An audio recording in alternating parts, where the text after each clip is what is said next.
अतिशय पवित्र आणि पुण्यदायी अधिक महिना आता संपत आला आहे। हा महिना भगवान विष्णूंच्या आशीर्वादाचा महिना आहे। जर तुमच्या आयुष्यात पैशाची चणचण असेल, मुलांच्या प्रगतीत अडथळे येत असतील, लग्न जमत नसेल किंवा घरात सतत आजारपण आणि पितृदोष असेल, तर अधिक महिना संपण्यापूर्वी गोमातेचीच म्हणजेच गायीची सेवा करण्याची शेवटची सुवर्ण संधी सोडू नका। आजच्या व्हिडिओमध्ये आपण पाहणार आहोत की अधिक महिन्यात गायीचे काय महत्व आहे, त्याची पूजा कशी करावी, पूजा करताना कोणत्या चुका टाळाव्यात आणि अशी कोणती एक गुप्त वस्तू आहे जी गायीला खाऊ घातल्याने तुमचे सर्व दुःख क्षणात दूर होईल।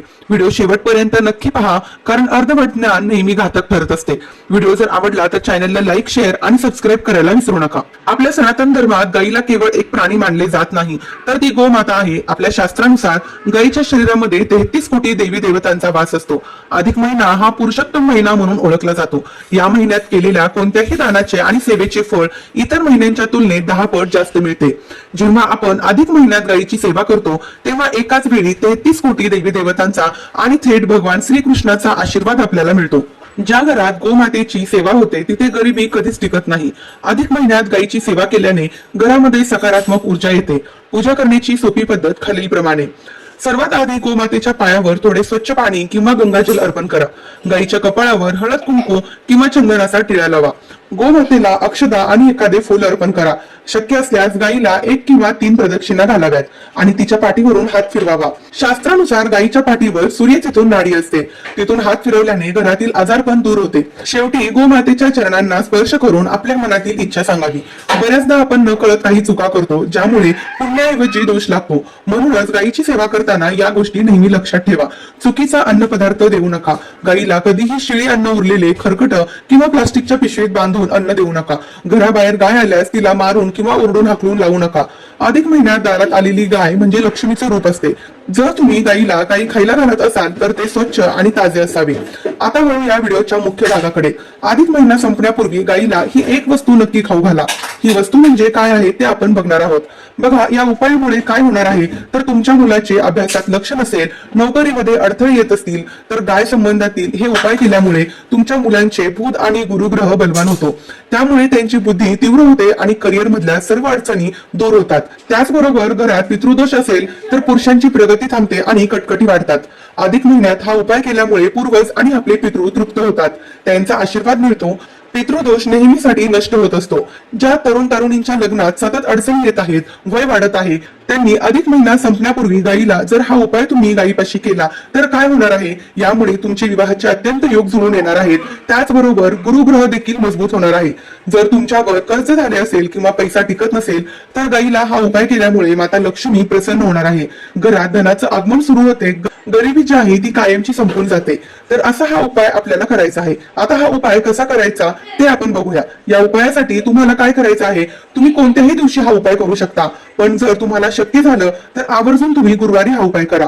पण नाही गुरुवारी शक्य तर एकादशीला किंवा पौर्णिमेला करा, किंवा इतर कोणत्याही दिवशी जरी तुम्ही हा उपाय केला तरीही चालेल। फक्त घरामध्ये हा उपाय करत असताना सुतक, पिरियड्स वगैरे काही नको असेल तर मग तुम्हाला हा उपाय करता येणार नाही। या उपायामुळे मुलांच्या अडचणी संपतील, पितृदोष नष्ट होईल, विवाह जुळतील, पैशांच्या समस्या दूर होतील। अशी ही चमत्कारी जी वस्तू आहे तर ती तुम्हाला गायीला खाऊ घालायची आहे। बघा, आपल्या हिंदू धर्मामध्ये गायीला खूप विशेष स्थान आहे।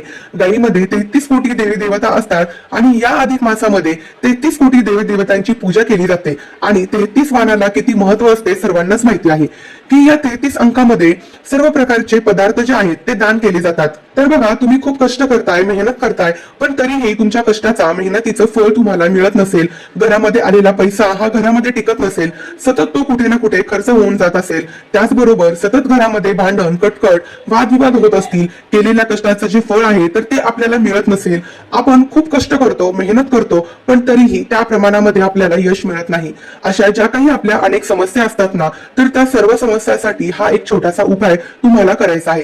स्त्री पुरुष कोणीही करू शकतात, फक्त जर घरातील स्त्रीने म्हणजेच घरच्या कर्त्या लक्ष्मीने जर हा उपाय केला तरी चालेल। दिवसभरामध्ये सकाळी संध्याकाळी जेव्हा वेळ भेटेल तेव्हा तुम्ही करू शकता।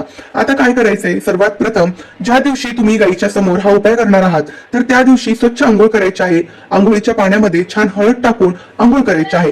त्यानंतर आपली रोजची जी काही घरातील देवपूजा असेल तर ती सर्व करून घ्यायची आहे। भगवान विष्णूंचं स्मरण करायचं आहे, श्रीकृष्णांचे स्मरण करायचे आहे। माता लक्ष्मीचे स्मरण करायचे आहे आणि त्यानंतर हा उपाय करायचा आहे. आता या उपायासाठी काय करायचं आहे, तर तुम्हाला थोडीशी हरभऱ्याची डाळ असते ना, तर ती तुम्हाला भिजवायची आहे. ती थोडीशी भिजली की त्यामध्ये थोडासा गूळ तुम्हाला मिक्स करायचा आहे. आता त्यानंतर एक चपाती घ्यायची आहे. त्या चपातीवरती हरभऱ्याची डाळ आणि जो गूळ आहे तर तो तुम्हाला ठेवायचा आहे एका प्लेटमध्ये. त्यानंतर हा नैवेद्य आपल्या देवघरासमोर ठेवायचा आहे. तुमच्या ज्या काही अडचणी असेल तर त्या तुम्हाला तिथे सांगायच्या आहेत. एखादी इच्छा असेल की तुमची इच्छा पूर्ण होत नसेल तर ती सुद्धा तुम्ही या ठिकाणी बोलू शकता. त्यानंतर तुम्हाला संपूर्ण घरातून हा जो नैवेद्य आहे तर तो फिरवायचा आहे आणि तुमच्या आजूबाजूला जिथे कुठे गाय असेल तर त्या गायीजवळ तुम्हाला जायचं आहे आणि आता आपल्याला हा उपाय करायचा आहे. सर्वात अगोदर गायीची सांगितलेल्या पद्धतीने पूजा करून घ्यायची आहे. त्यानंतर हा नैवेद्य गायीला खाऊ घालायचा आहे. गायीला हा नैवेद्य खाऊ घालत असताना तुम्हाला एक मंत्र म्हणायचा आहे, तो म्हणजे ओम नमो भगवते वासुदेवाय नमः. हा जो मंत्र आहे तर तो तुम्हाला म्हणायचा आहे. त्यानंतर तुम्हाला जो उपाय सांगितलेला की गायीच्या पाठीवरनं तुम्हाला हात फिरवायचा आहे आणि तुमची इच्छा परत एकदा व्यक्त करायची आहे. अशा पद्धतीने आपल्याला हा उपाय करायचा आहे. उपाय झाल्यानंतर गायीला थोडंसं पाणी द्यायचं, ते पिण्यासाठी द्यायचं. यामुळे काय होतं की आपण केलेल्या उपायाचे संपूर्ण फळ आपल्याला मिळतं. अशा पद्धतीने हा उपाय आपल्याला करायचा आहे. खूप छान, खूप साधा आणि सोपा उपाय आहे. जर तुम्ही हा उपाय केला तर याचा खूप चांगला फायदा जो आहे तर तो तुम्हाला बघायला मिळेल. ज्या काही जीवनामध्ये अडचणी येत असेल, दुःखांचा सामना करावा लागत असेल किंवा जे काही संकटे येत असतील तर ते सर्व दूर होईल. अधिक मासामध्ये जितक्या वेळेस तुम्हाला हा उपाय करणं शक्य होईल तितक्या वेळेस करण्याचा प्रयत्न करा आणि नक्कीच तुम्हाला ज्या काही सर्व अडचणी येत असतील त्या दूर होताना दिसून येतील. फक्त ज्या वेळेस आपण कोणताही उपाय करतो, सेवा करतो तर ती फक्त भक्तीने, श्रद्धेने करण्याची गरज असते. आता बघा, फक्त उपाय करून उपयोग होत नाही, तर यासाठी आपले कष्टही तितकेच महत्वाचे असतात. आपण हे उपाय का करत असतो? कुठेतरी आपल्या कुंडलीतील ग्रह जे आहेत ते कमजोर झालेले असतात. कुठेतरी आपल्याला आपल्या ग्रहांची साथ मिळत नसते, तर ते कमजोर झालेले ग्रह मजबूत व्हावेत यासाठी आपण हे सर्व उपाय करत असतो. तर फक्त श्रद्धेने, विश्वासाने हा उपाय करा. 33 कोटी देवतांचे स्मरण करून हा उपाय करा आणि बघा, नक्कीच तुमच्या आयुष्यातील ज्या काही समस्या आहेत तर त्या तुम्हाला दूर होताना दिसून येतील. तर ही अत्यंत महत्वाची माहिती मला तुमच्यापर्यंत पोहोचवायची होती. माहिती आवडली असेल तर व्हिडिओला लाईक करा, शेअर करा आणि आपल्या चॅनलवरती जर नवीन असाल तर चॅनलला सबस्क्राईब नक्की करा. धन्यवाद. श्री स्वामी समर्थ.